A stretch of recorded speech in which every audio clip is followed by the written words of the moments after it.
ඔව් අලුත් අත්දැකීමක් නායකයෙක් දැල්ලා තිනවා හොඳ තත්ත්වයක ඉන්නවා. අපේ සූදානම් ගොඩක් හොඳයි. බැට්ස්මන්ලා පැත්තෙන් මට ලොකු විශ්වාසයක් තියෙනවා. බෝලින් පැත්තත් ඒ වගේ ලොකු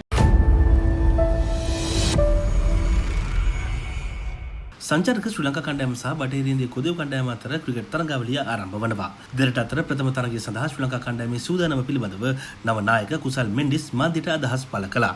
ඇත්තටම ගොඩක් හොඳයි. ඉතින් අපි සතියකට කලින් වගේ අපි ආවා වෙස්ට් ඉන්ඩීස් වලට ජමයිකා වලට. ඉතින් ප්‍රැක්ටිස් සෙෂන් අපි කිහිපයක් කරා. ඉතින් ඒ වගේම ප්‍රැක්ටිස් මැච් එකක් එල්ලම් කරා. ඉතින් අපිට අවශ්‍ය දේවල් try out කරන්න පුළුවන් වුණා ප්‍රැක්ටිස් මැච් එකේදී. ඉතින් මම හිතනවා අපේ බෝලින් පැත්තයි බැටින් පැත්ත ගත්තම අපි හොඳ තත්ත්වයක ඉන්නවා. ඉතින් අපේ සූදානම් ගොඩක් හොඳයි. අපි පළවෙනි තරඟයට. ඒක සෑහෙන වෙනස්. ඉතින් ලංකාවයි ජමයිකා වල තියෙන විකට් ගත්තම සෑහෙන ගොඩක් වෙනස්. ඉතින් මෙහි අපි දකින විදියට ෆස්ට් මැච් එකේ තරඟය කරන විකට් එක ගොඩක් වෙලාවට බවුන්ස් ගොඩක් පේස් තියෙයි විකට් එකේ. ඉතින් අපි ඒ ගැන අපි බලලා තින්නේ මොන වගේද කියන එක. ඉතින් මොකද කන්ඩිෂන් පැත්තෙන් සෑහෙන ලොකු වෙනසක් තියෙනවා. ග්‍රවුන්ඩ් එක ටිකක් මම හිතන අවුට්ෆීල්ඩ් ස්ලෝ වෙයි කියන එක. ඒ වගේම සෑහෙන වෙනසක් තියෙනවා ග්‍රවුන්ඩ් එකේ. ඉතින් ඒකත් එක්ක අපිට ඩේ මැච් එකක් තියෙන්නේ. ඉතින් අපි බලන්න කොයි විදිහටද අපේ විකට් එකට අපිට සූටබල් විදිහට අපේ ප්ලේයර්ස් හැන්ඩල් කරන් ඒ විදිහට සෙල්ලම් කරන්න කියන එක.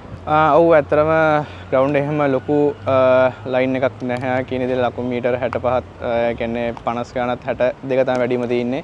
ඉතින් එක පැත්තක් හුලන් ගොඩක් තියෙන නිසා මම හිතනවා මේ පැත්තට ලේසි වෙන්නේ නැහැ පිටිකරුවන්ට තමන්ගේ ලකුණු ලබා ගන්න ඒ වගේම ලොකු පහර වලට යන්න. ඉතින් මම හිතනවා බෝලර්ස්ලාට ගොඩක් වාසි වෙනවා මේ හුළඟ. ඉතින් මොකද ඒගොල්ලන්ගේ ස්විං ෆාස්ට් බෝලර්ස් වලට ස්විං එක ඒගොල්ලන්ගේ නැචරල් ස්විං එක ඒගොල්ලන්ට ගොඩක් එක පැත්තකින් ඒගොල්ලන්ට වාසදායක තත්ත්වය තියෙනවා. ඉතින් මම හිතනවා ස්පින් එකට ගොඩක් ලේසි වෙන්නේ නැහැ. මොකද ඒගොල්ලන්ට ග්‍රවුන්ඩ් එක පොඩි නිසායි විකට් එකත් හොඳයි. ඉතින් එක පැත්තක් හුළං තියෙන නිසා ඒගොල්ලන්ට මම හිතනවා වැඩි අනිත් ග්‍රවුන්ඩ් එක බලද්දි මේක ලේසි වෙන්නේ නැහැ කියන එක. හතන අපි තාම 11 අපි ඩිසයිඩ් කරන් යන ගමන්. ඉතින් අපි අපේ ඉන්නවා 12 දෙනෙක් විතර අපි නම් කරලා තින්නේ. ඉතින් ගොඩක් වෙලාට පේස් ෆාස්ට් බෝලර්ස් යම් කිසි ප්‍රමාණයක් වැඩි වෙයි. අපි කලින් තරඟ සෙල්ලම් කරාට වඩා. ඉතින් මොකද විකට් එක අපි කන්ඩිෂන් බලද්දී මට අපිට හිතෙන විදියට අපි බලන විදියට ෆාස්ට් බෝලින් බෝල කෙනෙක් වැඩිපුර ගහන්නේ ගොඩක් හොඳයි කියන මතය තමයි අපි ඉන්නේ.